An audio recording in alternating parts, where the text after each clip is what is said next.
comedian Jimmy Carr, 49, has compared his fame to having Alzheimer's disease in a lovely, friendly village.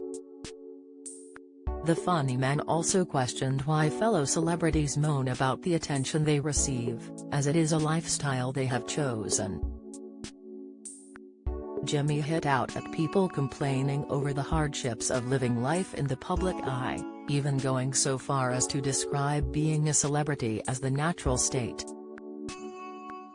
During the podcast Out to Lunch with Jay Rayner, the host asked him about his life in the spotlight. In response, he said, "Yeah. Love it. I can't understand people that moan about it. 'Cause also you don't have to be. It's a lovely thing, it makes the world a very friendly place." The star went on to suggest that fame is similar to suffering Alzheimer's disease while living in a small village, as everybody knows you but you don't know them. "I've got a theory that, actually, being famous is the natural state," he said.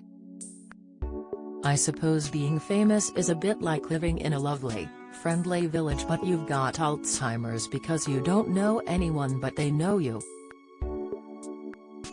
In light of this controversial joke, it comes as no surprise that Jimmy is not afraid of cancel culture.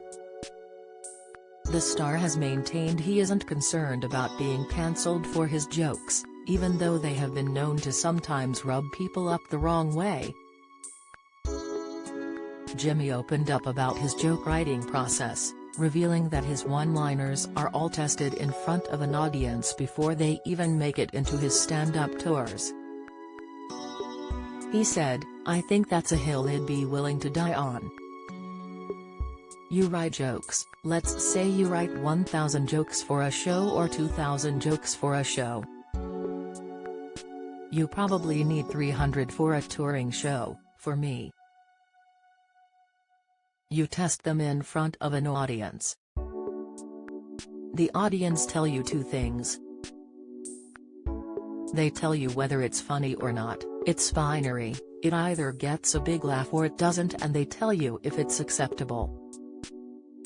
The comedian went on to insist that saying outlandish or cruel things on stage that leave audiences gasping or whooping doesn't amount to anything in a comedy setting if there's no laugh first.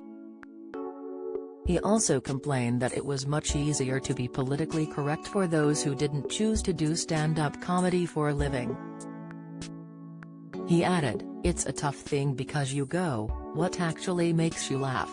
It's easier to be politically correct when you're not trying to make 2,000 people laugh consistently for 2 hours. I've done a lot of jokes about pedophilia and I'm sure at every show Terry's someone that was inappropriately touched as a child." The star went on to defend his divisive material by claiming that the best reward is a life well lived and that people should simply move on and laugh about it. During the interview, Jimmy got candid about how he feels he is perceived, suggesting that his on-stage persona often gives people a false impression of his personality. The comedian even opened up about his panic attacks, which he once said he suffered from each morning. Out to Lunch with Jay Rayner is available weekly on all podcast providers.